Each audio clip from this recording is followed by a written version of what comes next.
누가복음 24장 30절로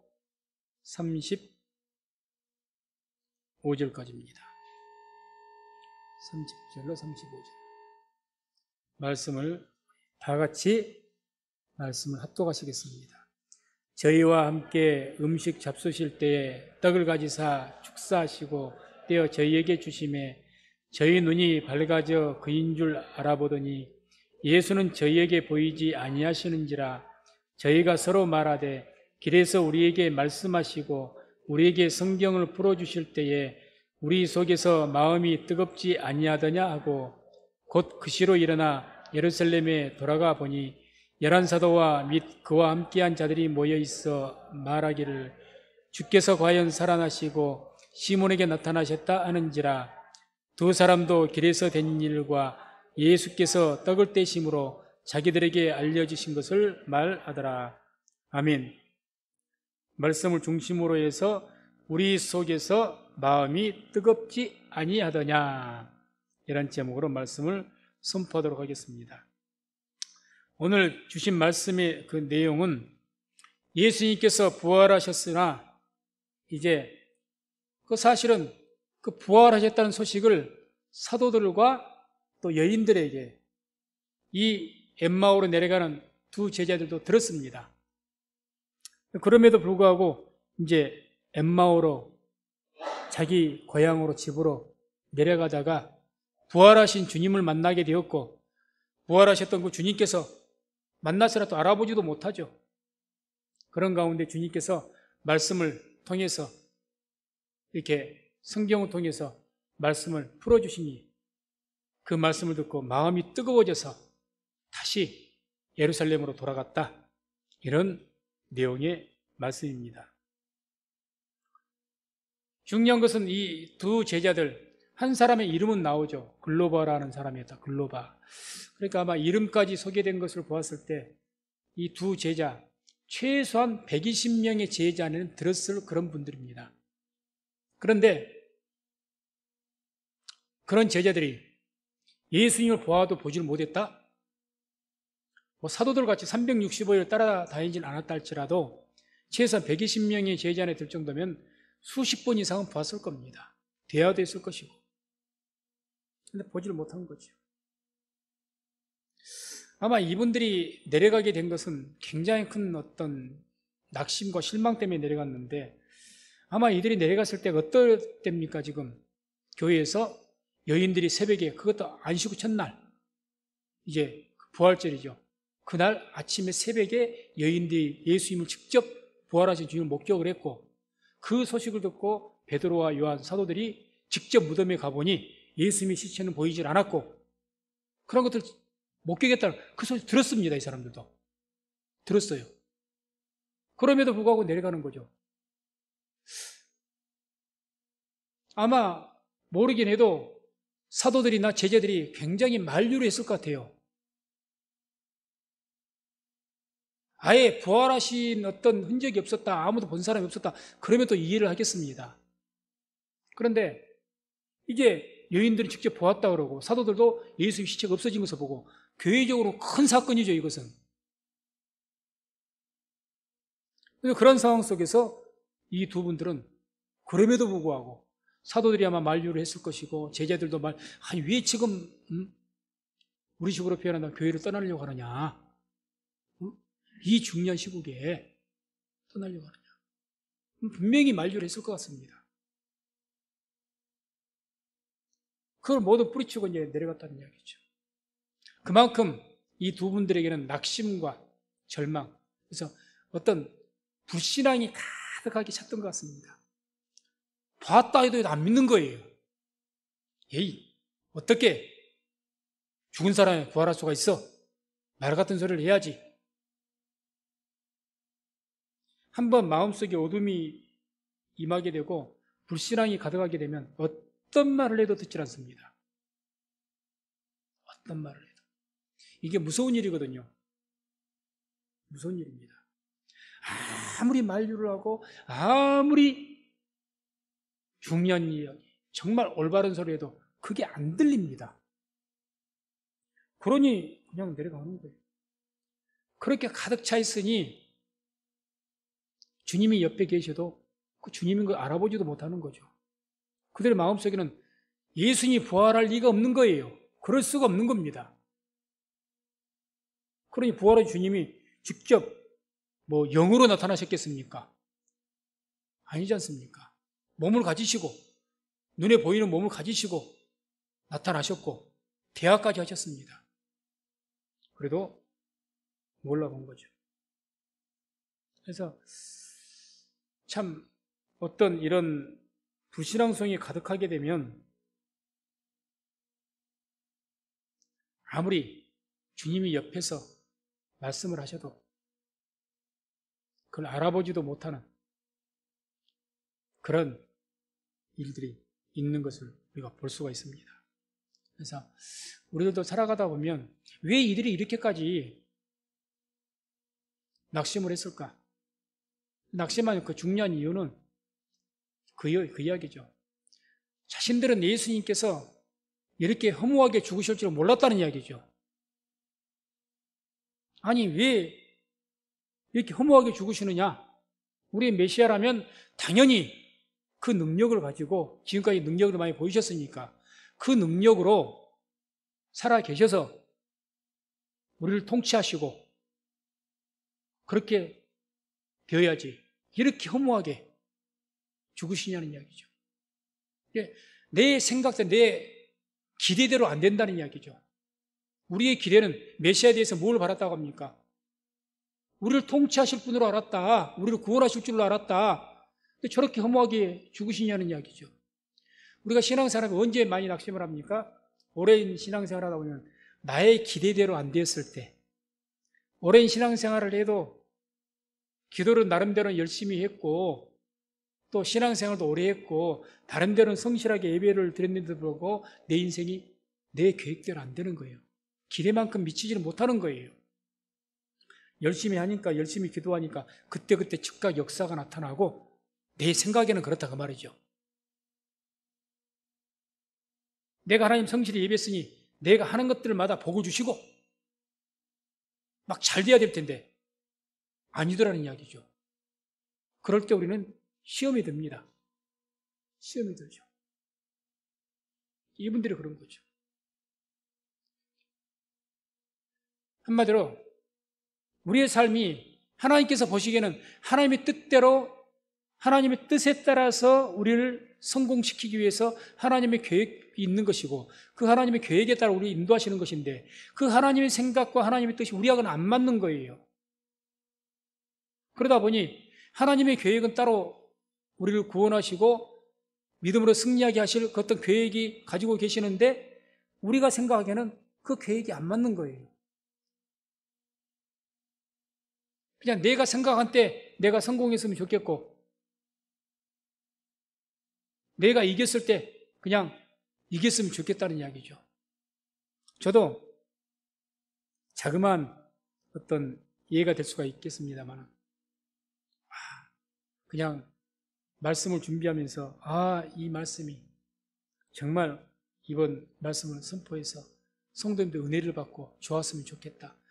그런 기대감을 가지고 말씀을 준비하고 또 설교를 할 때가 있습니다. 다른 데는 이 말씀이 은혜가 되겠지.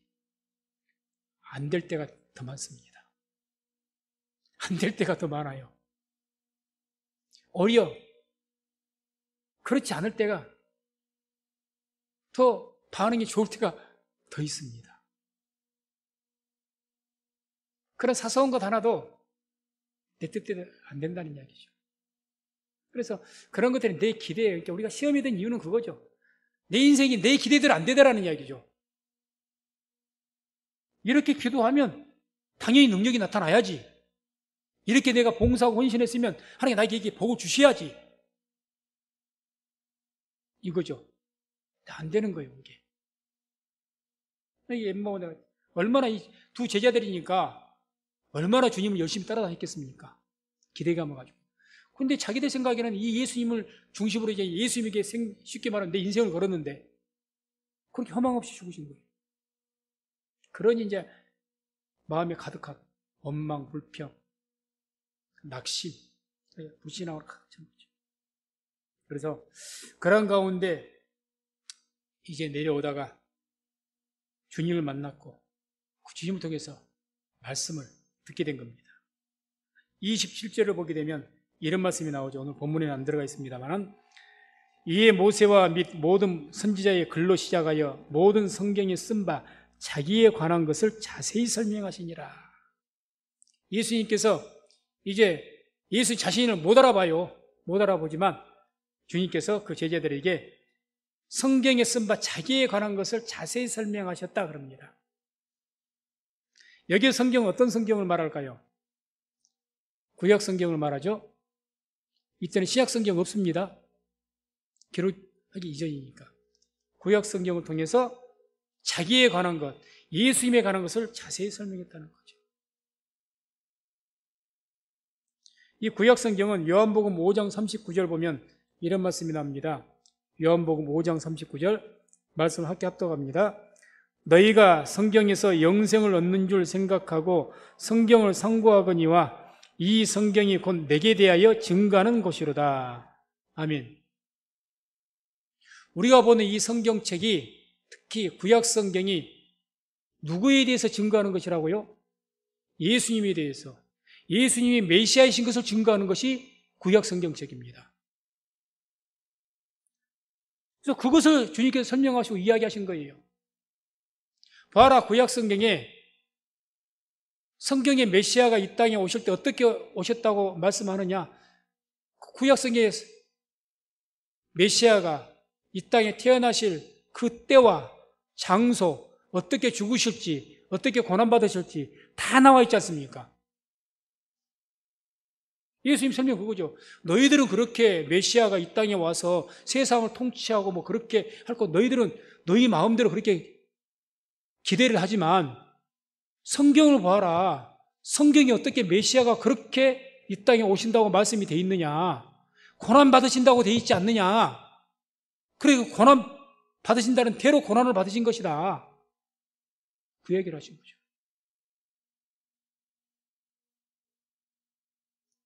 그렇게 주님께 말씀하시니까 이게 32절 오늘 본문의 말씀입니다. 32절. 저희가 서로 말하되 길에서 우리에게 말씀하시고 우리에게 성경을 풀어주실 때에 우리 속에서 마음이 뜨겁지 아니하더냐. 성경을 풀어주실 때에 그러죠. 성경을 풀어주실 때 우리의 마음이 뜨겁지 않더냐. 구약 성경의 말씀을 통해서 그 안에 있는 복음이죠. 복음.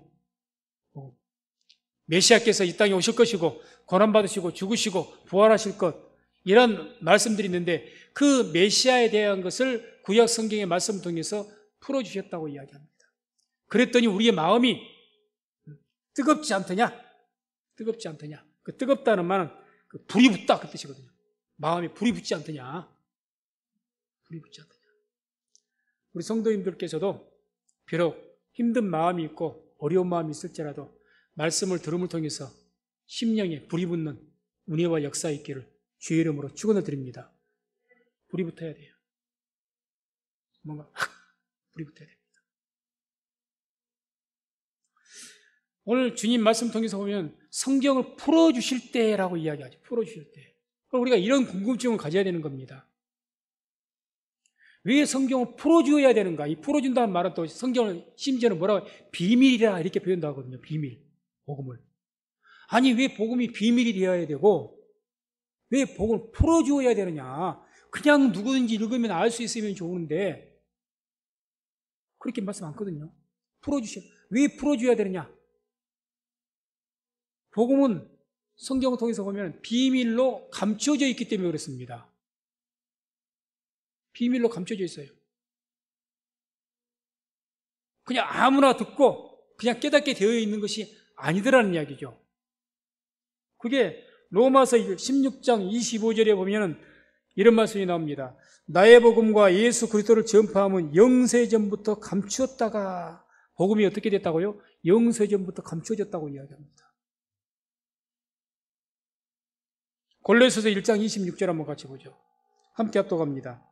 이 비밀은 만세와 만대로부터 오므로 감추어졌던 것인데 이제는 그의 성도들에게 나타났고,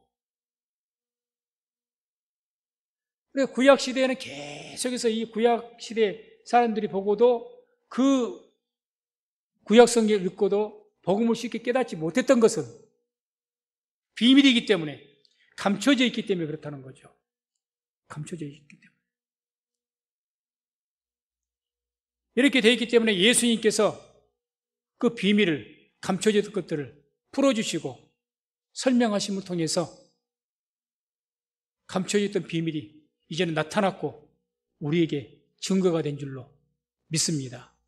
그래서 예수님이 이후에 신약 성경, 그러니까 기록된 모든 말씀들, 그 말씀들이 이제는 예수님으로 통해서, 하나님의 영의 감동을 통해서 기록된 것으로 이제 그 모든 신약 성경의 말씀들을 통해서 비밀들이, 복음의 비밀들이 풀어지게 되는 거죠.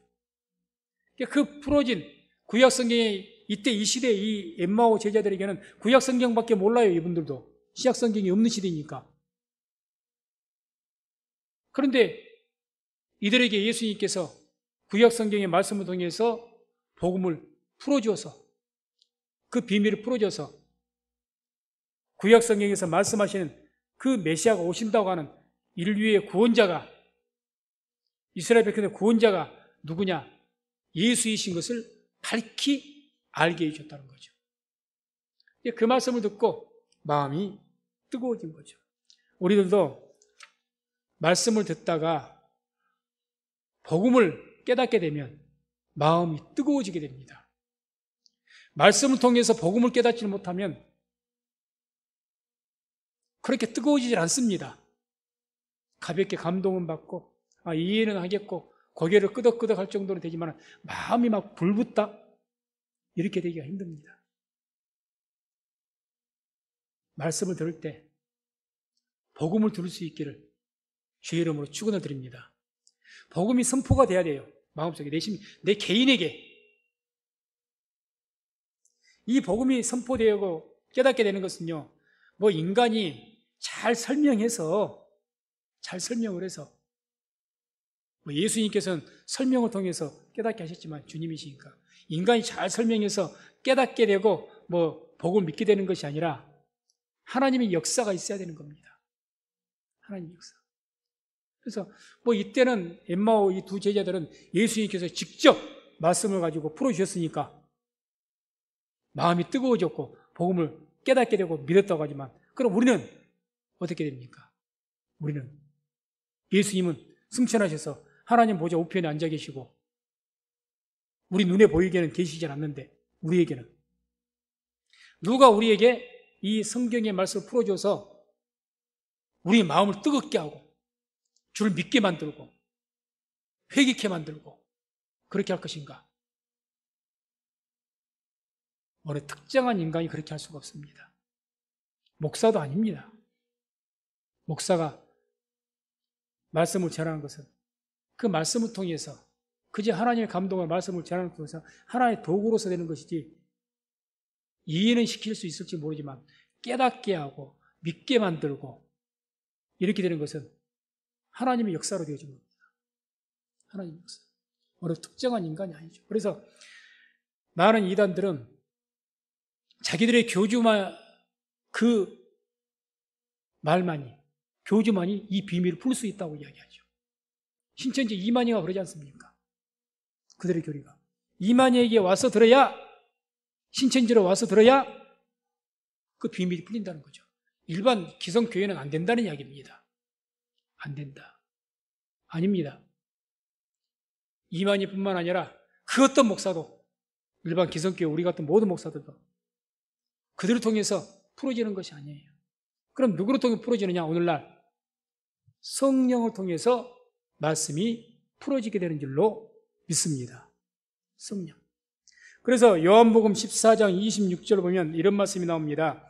보혜사 곧 아버지께서 내 이름으로 보내실 성령, 그가 너희에게 모든 것을 가르치시고 내가 너희에게 말한 모든 것을 생각나게 하시리라. 성령께서 모든 것을 가르치시고 생각나게 할 것이다. 요한복음 16장 13절 한번 같이 합독합니다.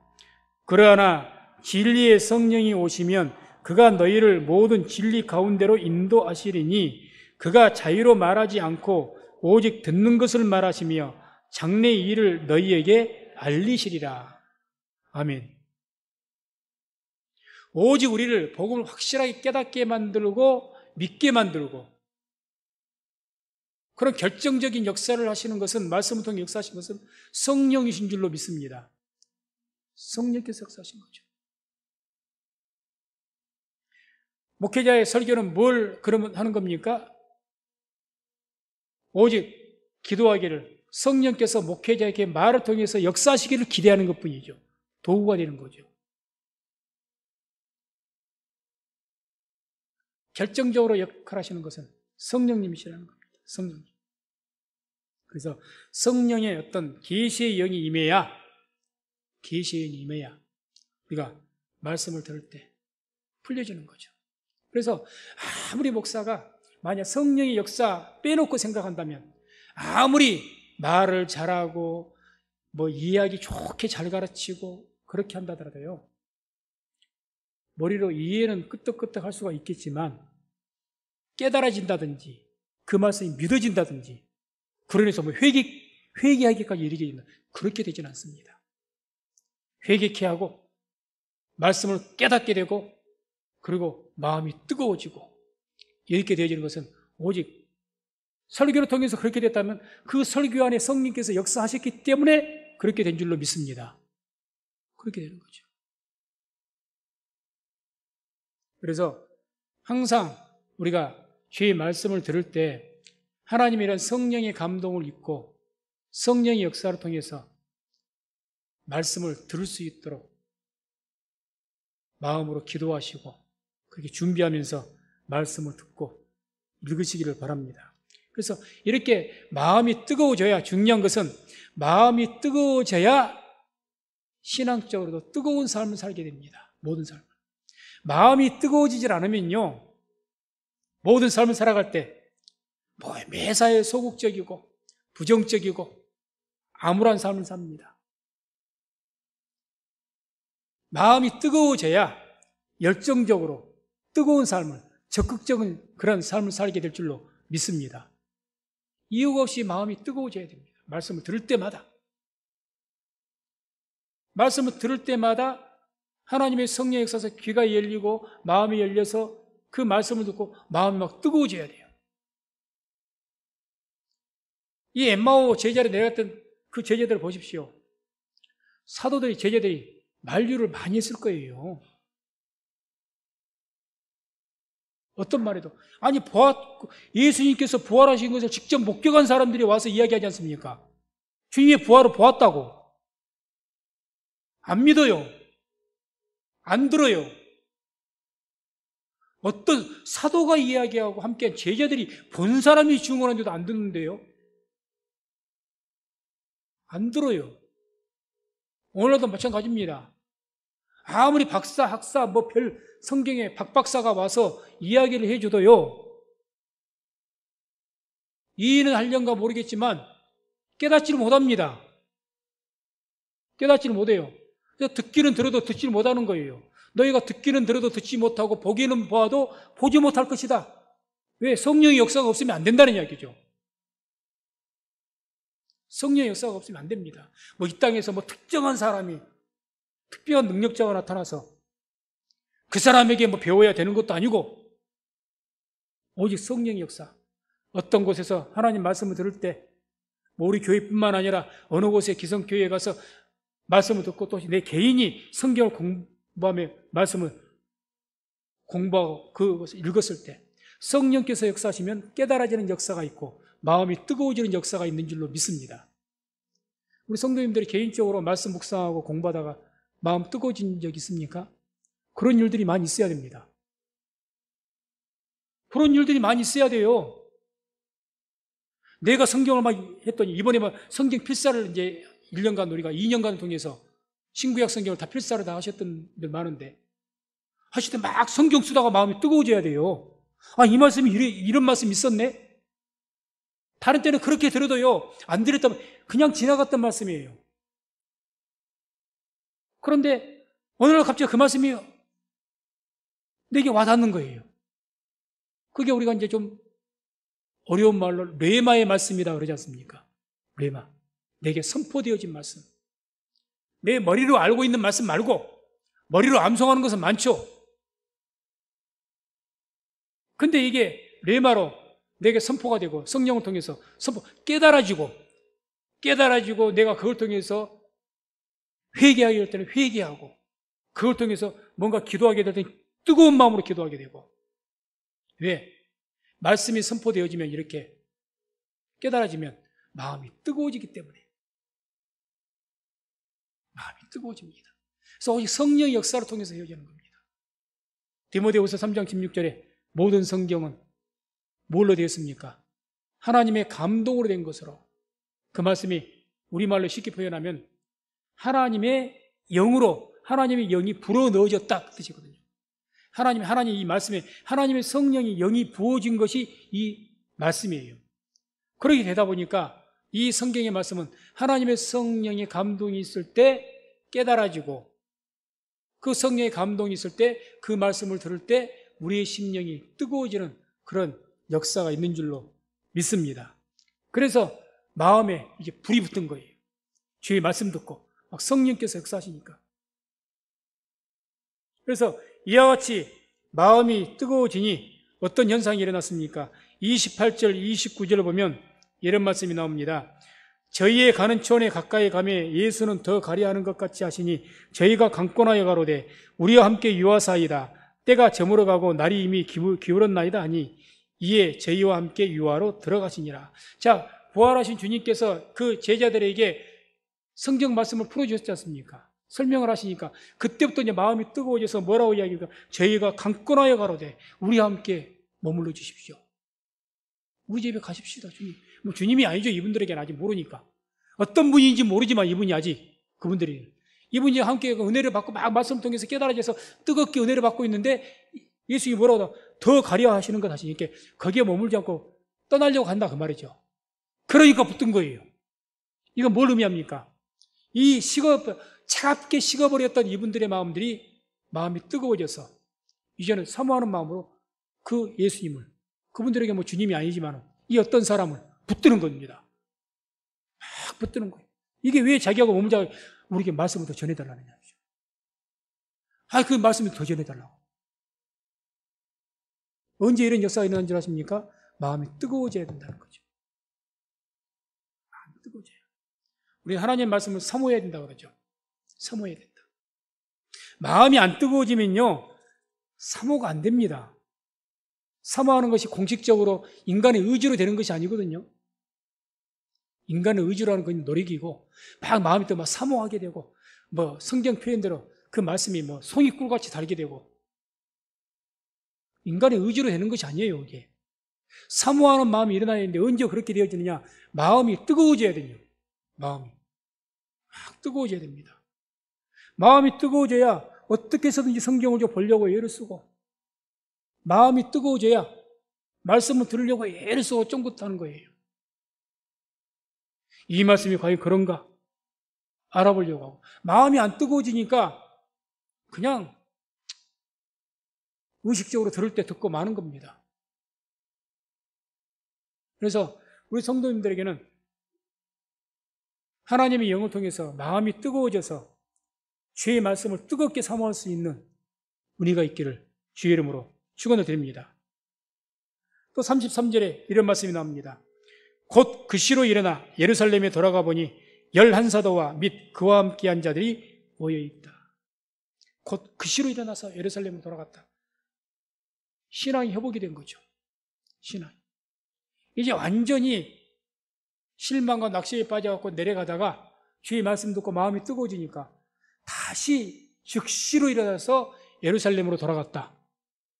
신앙이 회복됐다는 이야기죠. 마음속에 상처가 있고 또 여러 가지 낙심했던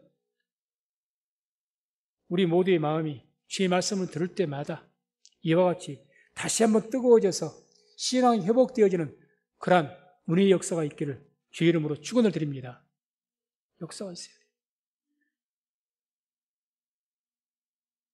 35절에는 이런 말씀이 또 나옵니다.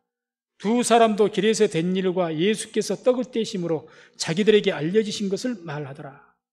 뭘 이야기한 겁니까? 우리가 집으로 고향으로 내려가다가 부활하신 주님을 보았습니다. 다시 말해 부활의 주님을 지금 증거한 거죠. 부활의 주님을 보았습니다. 그래서 이분들의 입이 이제는 가서 자기들이 본 주에 대해서 증언한 거예요. 막 이야기한 겁니다. 입이 열리는 거죠. 입이. 마음이 뜨거워지면요, 복음에 대한 입이 열립니다. 그러니까 마음이 뜨거워지니까 그래서 간증을 하는 거예요. 마음이 안 뜨거워진 사람이 어떻게 간증을 합니까? 안 돼요. 막 간증 한번 보면은, 좀 표현하면 입에 침이 마르도록 막 간증을 하죠. 한번 간증이 막 시작되면은 뭐 시간 가는 줄도 모르고, 막 이야기합니다.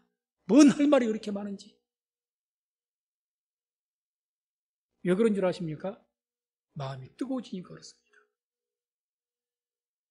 마음이 차가워진 사람은 입이 닫혀져요. 좀 더 지나치게 표현하면 다른 사람들하고 이야기할 때도 간증은커녕 교회에 대한 이야기하기도 싫어. 그러니까 교회에 다닌다고 말하기도 싫은 거예요. 마음이 냉랭한데요. 차가워져. 어둠이 깎여. 뭐 교회에 대해서 말하고 싶은가, 뭐 하나님에 대해서 전혀 말하고 싶은 생각도 없고, 듣고 싶지도 않고.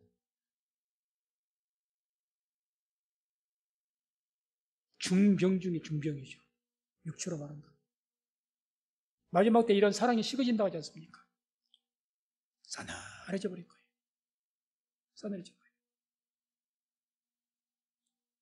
이 말씀을 듣다가 이런 것들이 치료가 될 수 있는 역사가 있는 줄로 믿습니다. 그래서 어떻게 우리 마음이, 우리 스스로가 오늘 말씀 듣고 저 자신부터가 항상 내 마음이 식어 있지 않는가 한번 돌아보시기 바랍니다. 그래서 어떻게 해서든지 다른 것에 대해서는 말도 잘하고 자랑도 하고 그러면서 복음에 대해서는 전혀 말 안 해. 문제죠. 입이 열려야죠. 입이. 마음이 뜨거워지면 입이 열린다니까요. 예레미야가 자기 마음의 중심에 불이 붙으니까 뭐라고 하냐, 내 마음의 중심이 뜨거워져서 내가 견딜 수가 없다고 말하지 않고는 그렇게 되는 겁니다. 복음에 대해서만큼은 침묵이 금이 아닙니다. 로마서 10장 9절 10절에도 이런 말씀이 나옵니다. 그래서 내가 만일 내 입으로 예수를 주로 시인하며 또 하나님께서 그를 죽은 자 가운데서 살리신 것을 내 마음에 믿으면 구원을 얻으리니 사람이 마음으로 믿어 의에 이르고 입으로 시인하여 구원에 이르느니라. 아멘. 입으로 시인하는 것, 입을 열어 말하는 것이 그만큼 중요하다는 겁니다. 입으로 시인하는 것, 말하는 것. 점잖으니까 말 안 해요? 아닙니다. 점점 영은 죽어갑니다. 내가 자꾸 복음에 대해서 주님을 찬양하고 주님을 말을 하고 말을 이렇게 해야 내 마음은 더 뜨거워지는 거예요. 더 뜨거워집니다. 더 은혜가 되는 것이고. 그래서 말씀을 맺습니다. 우리의 마음이 뜨거워져야 우리의 영이 살아납니다. 아멘. 영이 안 뜨거워지면 안 돼요. 마음이 뜨거워져야 됩니다. 그래서 어떻게 해서든지 말씀을 통해서 은혜 받기 위해서 귀를 여시고 눈을 여시고 마음을 여시고 이 말씀을 통해서 기도하시기 바랍니다. 주님, 이 말씀이 오늘 내가 이 말씀을 예배 시간에 들었을 때, 또 내가 개인적으로 묵상을 할 때, 또 내가 주의 말씀을 읽을 때, 이 말씀들 하나님의 성령의 역사를 통해서 내 마음이 뜨거워지게 해달라고 기도하시기 바랍니다. 그래서 마음이 뜨거워지면 상황은 확 달라집니다. 그래서 우리 성도님들 말씀을 들을 때마다, 읽을 때마다 복음을 깨닫게 되고 또 성령의 감동과 역사를 통해서 심령이 뜨거워져서 정말 주 앞에서 열심을 품고 주를 섬기면서 승리하는 그런 복된 삶을 살아가는 우리 모든 성도님 되시기를 주의 이름으로 축원을 드립니다.